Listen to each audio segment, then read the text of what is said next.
Hello guys, जैसा कि आपने वीडियो का टाइटल पढ़ लिया होगा कि आज हम देखने वाले हैं विज्ञान के टॉप 50 एमसीक्यूज, यानी कि विज्ञान के 50 सबसे महत्वपूर्ण प्रश्न जो कि आपके लिए अमीन पटवारी, एसीएफ, विज्ञान प्रयोगशाला सब के लिए बहुत ही महत्वपूर्ण हैं। तो बिना देरी किए लेक्चर को स्टार्ट करते हैं गाइस। देखिए, सबसे पहला क्वेश्चन है कोशिका की खोज किसने की थी। तो आपको ये बहुत इंपॉर्टेंट क्वेश्चन है, तो आपको पहले से ही पता होना चाहिए। इसकी खोज की थी रॉबर्ट हुक ने। ठीक है, रॉबर्ट हुक ने इसकी खोज की थी। और आपको पता होना चाहिए कि ये जो है मृत कोशिका में इसकी खोज की थी रॉबर्ट हुक ने।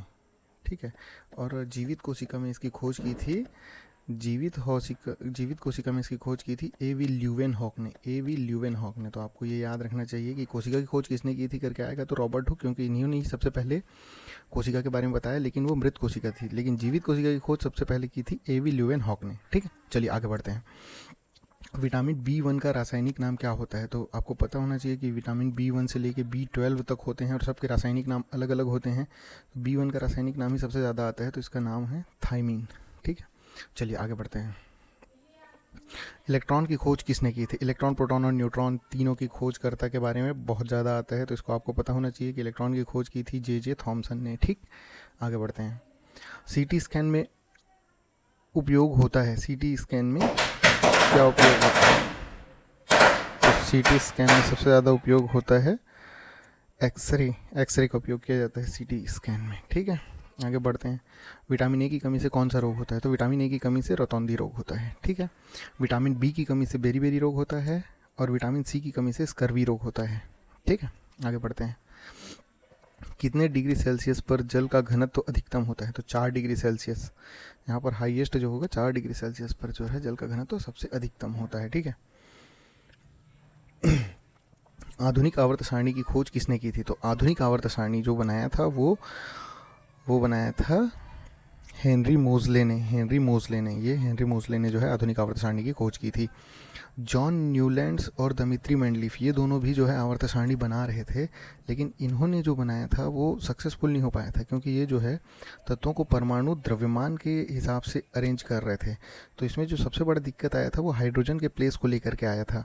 लेकिन जो है हेनरी मोजले जो है ने इन्होंने जो है एलिमेंट्स यानी कि तत्वों को उनके परमाणु क्रमांक के आधार पर जमाया, तो उसमें दिक्कत नहीं आया था, क्योंकि हाइड्रोजन का परमाणु क्रमांक 1 होता है और ड्यूटेरियम का भी 1 होता है, ट्राइटियम का भी 1 होता है, इसलिए इसमें दिक्कत नहीं आया और इन लोगों के में दिक्कत आ गया था। ठीक है, तो याद रखेंगे आधुनिक आवर्त सारणी जो बनाया था वो हेनरी मोजले ने बनाया था। ये हेनरी मोजले जो है दमित्री मेंडलीफ के जो है शिष्य थे। तो कई बार शिष्य गुरु से आगे निकल जाता है ना, ये वही वाला बात हुआ है। ठीक, अब शहद का प्रमुख घटक क्या होता है। तो शहद में सबसे ज़्यादा मात्रा में क्या पाया जाता है। तो शहद में सबसे ज़्यादा मात्रा में पाया जाता है फ्रक्टोज पाया जाता है। ठीक है, चलिए आगे बढ़ते हैं। चरक संहिता संबंधित है किससे। तो चरक संहिता जो है मेडिसिन से संबंधित है। ठीक, आगे बढ़ते हैं। लार का पीएच मान भोजन से पहले होगा। लार का पीएच मान भोजन से पहले कितना होता है। तो वो एसिडिक होता है हल्का सा, तो वो लगभग 6 के आसपास होगा। ठीक है, नॉर्मल कंडीशन में लार का पीएच मान जो होता है 6.8 होता है, लेकिन भोजन के समय वो हल्का सा एसिडिक हो जाता है, तो वो लगभग हो जाता है 6 के आसपास। ठीक, अब देखते हैं। प्लाज्मा झिल्ली के अंदर द्रव सामग्री है, जैसे कि ये है प्लाज्मा झिल्ली के अंतर्गत ये जो है ये यहाँ पर ये जो द्रव है ये जो होता है ये सब ठोस अवस्था में होते हैं। ये सब ठोस हैं, यहाँ आपको देख रहे हैं, ये दिख रहा है मतलब। तो ये जो है ये द्रव है, बाकी सब ठोस हैं। तो ये जो द्रव है उसको बोला जाता है कोशिका द्रव्य। कोशिका के अंदर पाया जाने वाला जो द्रव्य होता है कोशिका द्रव्य कहलाता है।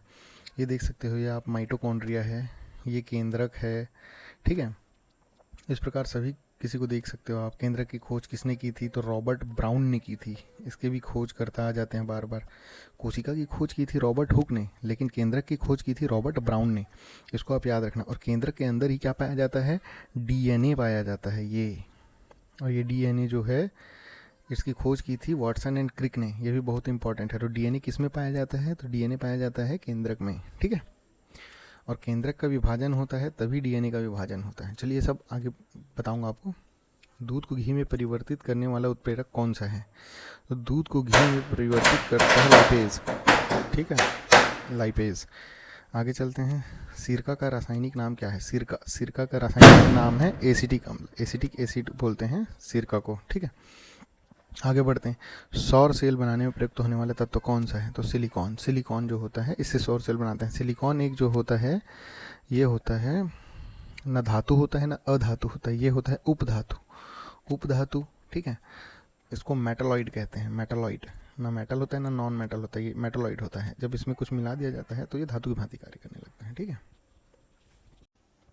चलिए आगे बढ़ते हैं। अब देखते हैं सबसे पहले जीवित कोशिका की खोज किसने की थी? तो सबसे पहले जीवित कोशिका की खोज एवी ल्यूएनहॉक ने की थी, ये मैंने आपको पहले ही बता दिया था। फिर मानव शरीर की सबसे बड़ी ग्रंथि पूछ रही है, तो मानव शरीर की सबसे बड़ी ग्रंथि होती है यकृत। यकृत यानी कि होता है लीवर। लीवर सबसे बड़ी ग्रंथि होती है, ठीक है। इसके बाद आगे बढ़ते हैं। हमारा शरीर का कौन सा अंग पेप्सिन का स्त्रावण करता है? तो पेप्सिन का स्त्रावण जैसे कि आप इमेज में देख सकते हो, ये स्टमक यानी कि पेट का चित्र है। स्टमक किसको बोलते हैं? अमाशय को बोलते हैं स्टमक, ठीक है। आगे बढ़ते हैं। डीएनए की खोज किसने की थी? तो डीएनए की खोज की थी वाटसन एवं क्रिक ने। वाटसन एवं क्रिक ने डीएनए की खोज की थी और फ्रेडरिक मिशन ने इसके डबल हेलिक्स मॉडल के बारे में बताया था, ये, ठीक है। आगे बढ़ते हैं। हाँ, इसमें से देख लेते हैं ग्रेगर मेंडल जो होते हैं। ग्रेगर मेंडल इन्होंने जो है जीन की खोज की थी, जेनेटिक्स, इनको फादर ऑफ जेनेटिक्स कहते हैं, जीन विज्ञान के पिता, ठीक है। आगे बढ़ते हैं। प्रकाश संश्लेषण में हरे पौधे क्या छोड़ते हैं? तो प्रकाश संश्लेषण में सबको पता है कि ऑक्सीजन छोड़ते हैं जो हम लोग ग्रहण करते हैं, ठीक है। कार्बन डाइऑक्साइड को तो ये ग्रहण करते हैं और ऑक्सीजन को छोड़ते हैं। नाइट्रोजन का कोई लेना देना ही नहीं है, कार्बन मोनोऑक्साइड का भी कोई लेना देना नहीं है। सर्वदाता रक्त समूह, ये क्वेश्चन बहुत कई बार आ जाता है। तो सर्वदाता रक्त समूह किसको बोलते हैं? तो सर्वदाता रक्त समूह बोला जाता है ओ निगेटिव को, क्योंकि इसमें एंटीजन और एंटीबॉडी दोनों नहीं होते हैं, इसलिए इसको जो है सर्वदाता रक्त समूह। उसी प्रकार एक आता है कि सर्वग्राही रक्त समूह कौन सा है, जो हर किसी को भी एक्सेप्ट कर लेता है। जैसे ए को एक्सेप्ट कर लेगा, बी को एक्सेप्ट कर लेगा, ओ को एक्सेप्ट कर लेगा, तो इसको सर्वग्राही किसको बोलते हैं? तो ए बी पॉजिटिव को जो है सर्वग्राही रक्त समूह बोलते हैं। दोनों आपको पता होना चाहिए। आगे बढ़ते हैं। प्रोटीन की फैक्ट्री किसको बोलते हैं? तो प्रोटीन की फैक्ट्री बोलते हैं राइबोसोम को। राइबोसोम को प्रोटीन की फैक्ट्री बोलते हैं क्योंकि यहीं जो है आकर के प्रोटीन सिंथेसिस का काम होता है, इसलिए राइबोसोम को प्रोटीन की फैक्ट्री कहा जाता है।